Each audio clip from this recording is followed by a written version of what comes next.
दोस्तों, क्या किसी आरोप के बिना भी शादी खत्म हो सकती है?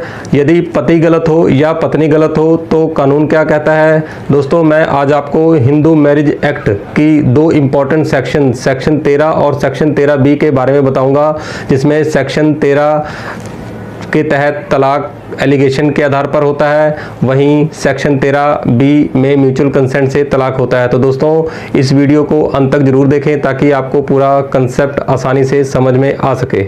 दोस्तों, सबसे पहले समझते हैं सेक्शन 13 हिंदू मैरिज एक्ट 1955 की पिटीशन कब फाइल होती है। तो दोस्तों, सेक्शन 13 की पिटीशन तब फाइल होती है जब एक पक्ष दूसरे पक्ष के खिलाफ दोष लगाता है, एलिगेशंस लगाता है, यानी कि पति पत्नी के खिलाफ या पत्नी पति के खिलाफ दोष लगाती है, तब सेक्शन 13 की पिटीशन अदालत में फाइल की जाती है। तो दोस्तों, इसमें सेक्शन 13 में कई ग्राउंड्स हो सकते हैं, जैसे अडल्ट्री यानी कि विवाह के बाहर संबंध होना, क्रूरटी, मानसिक या शारीरिक उत्पीड़न, डिजर्शन, 2 साल या उससे अधिक समय तक पति पत्नी का अलग अलग रहना, कन्वर्शन, धर्म परिवर्तन, अनसाउंड माइंड, वेनेरियल डिजीज या रिनाउंसिएशन, संन्यास लेना, तथा इसमें कई और भी ग्राउंड्स हो सकती हैं। तो दोस्तों, इसमें पत्नी के लिए विशेष अधिकार होते हैं, जैसे पति का दूसरी शादी कर लेना या पति द्वारा बलात्कार या किसी हीनियस ऑफेंस में शामिल होना। तो दोस्तों, इसमें ध्यान रखने वाली बात यह होती है कि यह एक कंटेस्टेड डिवोर्स होता है, इसलिए एक पक्ष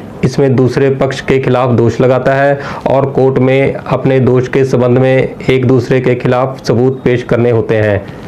दोस्तों, अब हम बात करते हैं section 13B Hindu marriage act यानी कि आपसी सहमति म्यूचुअल कंसेंट से तलाक के बारे में। तो दोस्तों, इसका प्रोविजन यह होता है कि इसमें पति पत्नी दोनों मिलकर आपस में शादी को खत्म करने, डिवोर्स लेने का डिसीजन लेते हैं। तो दोस्तों, इसमें कुछ कंडीशनें फुलफिल करनी जरूरी होती हैं, जैसे पति पत्नी कम से कम 1 साल से अलग रह रहे हों और दोनों तलाक के लिए सहमत हों तथा दोनों के साथ रहने की संभावना ना हो, और यह जो कंसेंट है दोनों की कंसेंट फ्री होनी चाहिए, किसी दबाव में आकर दोनों की कंसेंट नहीं होनी चाहिए। तो दोस्तों, इसका प्रोसीजर ये होता है कि इसमें सबसे पहले दोनों आपसी म्यूचुअल पिटीशन फाइल करते हैं तथा उसके बाद दोनों की फर्स्ट मोशन एविडेंस होती है, उसके बाद 6 महीने बाद दोनों की सेकंड मोशन एविडेंस होती है। तो दोस्तों, इसमें वेव ऑफ पीरियड होता है, अगर दोनों पक्ष के पास कोई स्ट्रॉन्ग ग्राउंड होती है तो कोर्ट उनका 6 महीने का जो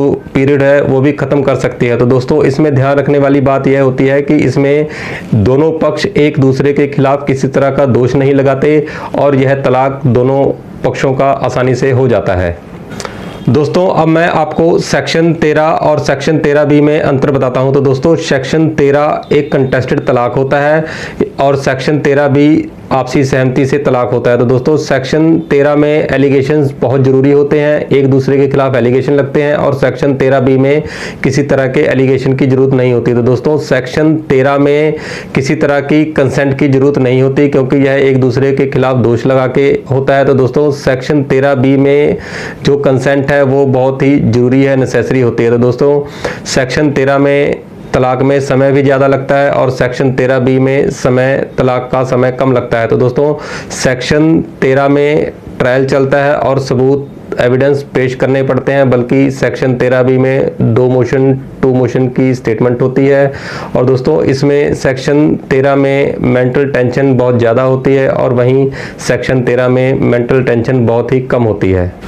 दोस्तों, अगर प्रैक्टिकली देखा जाए तो सेक्शन 13 के केस लंबे समय तक चलते हैं, वहीं सेक्शन 13B में पक्षों की सहमति से तलाक आसानी से हो जाता है और समय भी कम लगता है। तो दोस्तों, कोर्ट भी सबसे पहले दोनों पक्षों का समझौता कराने की पूरी कोशिश करती है। तो दोस्तों, इसलिए हमें यह समझना बहुत ज़रूरी है कि अगर एक पक्ष दूसरे पक्ष के खिलाफ दोष लगाता है, एलिगेशंस लगाता है, तब सेक्शन 13 की पिटीशन फाइल करें। अगर दोनों पक्ष डिवोर्स के लिए सहमत है, राजी हैं, तो सेक्शन 13B आपके लिए एक बेहतर ऑप्शन हो सकता है। तो दोस्तों, सेक्शन 13B की पिटीशन फाइल करने से दोनों पक्षों का समय, पैसा और मेंटल टेंशन कम होता है। तो दोस्तों, हो सके तो कोई भी लीगल एक्शन लेने से पहले किसी अपने योग्य वकील से सलाह अवश्य करें, क्योंकि हर केस के तथ्य और फैक्ट अलग अलग होते हैं। तो दोस्तों, अगर यह वीडियो आपको अच्छी लगी हो तो वीडियो को लाइक करें, फॉलो करें, शेयर करें और चैनल को सब्सक्राइब जरूर करें। धन्यवाद।